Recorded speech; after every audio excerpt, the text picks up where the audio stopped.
Everyone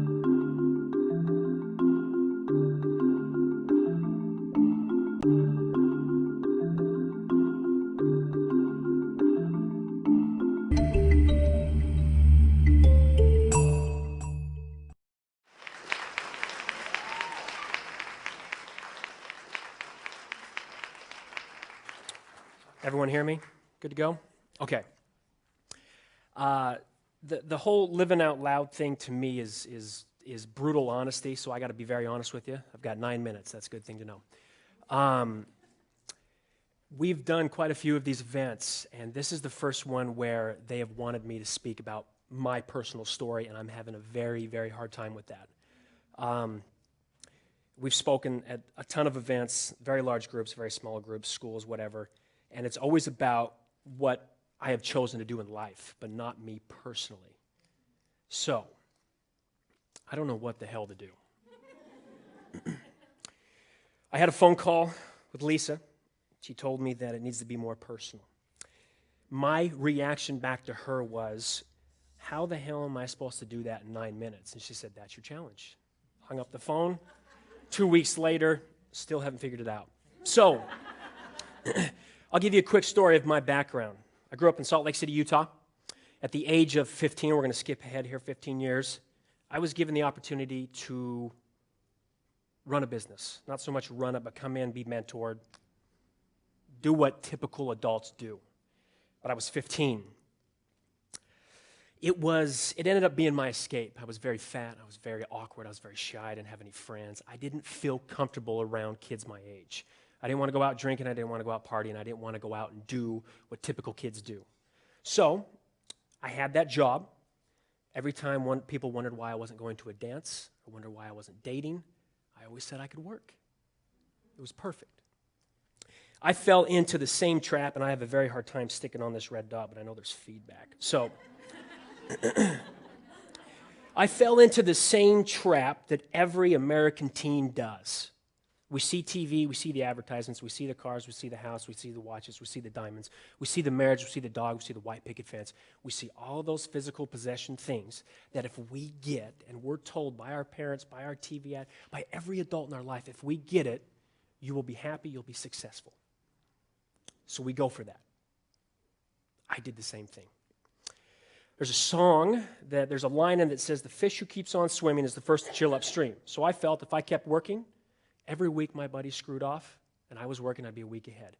Every month they took off for summer vacation, and I was working, I would be a month ahead. It worked out amazingly well. For 7 years I did that. At the age of 23, the CEO of our company, the woman, the very few people one of the very few persons, I hope that's correct English, in this world that I actually looked to for advice, passed away on a Saturday. Myself and my partner were thrust into taking over the business on a Monday. Now, this was not a mom-and-pop shop. This was 150 adults with kids in college, with mortgages, with cars to be paid for, that once saw me a week ago at 22, seeing me screw around, travel around, and think I could do no wrong, now wondering if we could run the company and we could make sure that their checks cashed. We had absolutely no freaking clue what we were supposed to do. But we just continued to move forward. We just did what we thought was right. We moved forward. Everything worked out. Plain and simple. Along that way, I got everything I wanted. I got the big house. I got the big car. I got all the money. I had all the money, more money than 99.9% of the people on the face of this planet. I had everything that I remember telling myself, if I got that thing, I would be happy. It's a very, very odd thing in this world to ask for what you want, to get it, and then to be miserable. So when I had all that, the first thing I remember, or one of the very, very vivid scenes, was sitting on the edge of my bed, bawling, asking my wife what the hell happened. And I didn't know.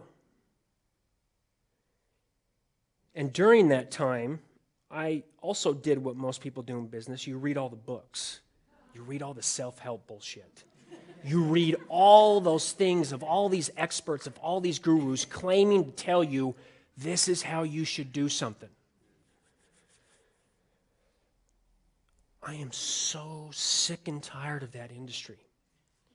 In my personal opinion, that self-help industry in the past 30 years has done more harm than it's done good in this world. We don't need another book. We don't need another expert. We don't need another guru.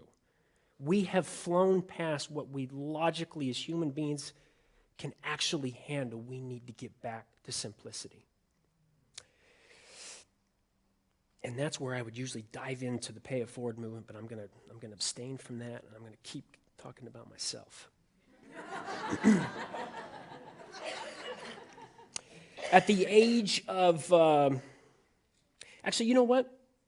It took me 1.5 years of going to my company that I owned, that I controlled, that I could do whatever I wanted to with the 260 employees we had. It took me 1.5 years of being drop dead miserable to finally make a difference, to finally make a choice, to finally say, I've had enough. You couldn't pay me $100 million to go back into that office. Now, we've all heard that quote before. You couldn't pay me enough money to do that. No, I physically understand what that means. Someone could have cut me an 9-figure check. Literally, I would have done anything in my power to not walk into that office again and be around the people I didn't want to be around. April 1st, 2011, April 1st, April Fool's Day. Everyone thought I was kidding. I walked away from tens of millions of dollars. I walked away from my identity. I walked away from everything I ever thought I knew in this world. Side note, I also lived at home till I was 28, even with everything I had. I tell you this because I'm a mama's boy. No, this is not a joke. I love security. I love knowing where my next check's coming from. I love knowing what's going to happen next. I tell you that because when I left my company, it is beyond insanity. I'm not a risk taker. I don't like chance. I don't like change. I'm a typical human being. For me to do what I did scared the hell out of me, and it is now 18 months later, and I still am scared. I don't know what happens next. I was talking to a young guy out here today, one of the photographers, and he talked about some of the speaking he does.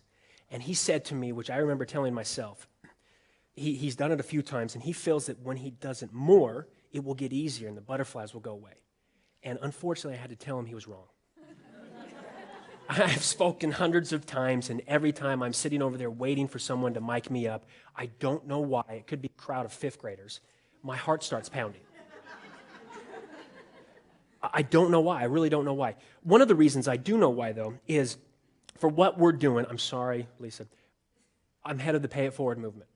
And I believe it's one of the very few things that this world, all 7 billion people, can be a part of. So one of the reasons I get nervous is people talk about if I just change one person, it'll be a success. I think that's a dismal failure. If 50 of you, if 100 of you don't walk out from this event, from the people you've listened to, if many of you, dozens of you, don't walk out and do something different, this is a failure. We can no longer, in today's world, with technology, where we're at, only go one by one. Mother Teresa says, if you can't feed 100, just feed one. I say, find 99 other people who can raise up to those 100 and feed all 100. We need to change that mentality. Einstein said, the definition of insanity, doing the same thing over and over again and expecting different results. Now, in the past 18 months, one other thing, I hate to fly. We have traveled the world. Don't like that. We have been to every continent but Africa. I really have no idea. Oh, good Lord, I got 40 seconds. I got to get to a point here. The one thing I have learned is the people who talk about money don't have it. The people who say they know people don't know them. The people who talk about something that they do don't. This world is packed full of people who talk too damn much. What I'm asking, I guess my point of the story is, which is very convoluted, this world is full of talk. And how many in here want the world to be better? How many in here have kids and want things to be better for them in the future? Okay, all that talk, because we have met thousands of people from the top to the bottom, from the rich to the poor, from the young to the old. We have met some amazingly powerful people. I am so sick and tired of people telling me what they're going to do and then falling off the face of the planet. We need action. If you want this world to be better for yourself, for your friends, for your family members, and for those kids that you have, you need to get off your asses and do something. We need action. So my definition of living out loud is doing something different and just shut the hell up and do something. Action. 0, I'm done, thank you.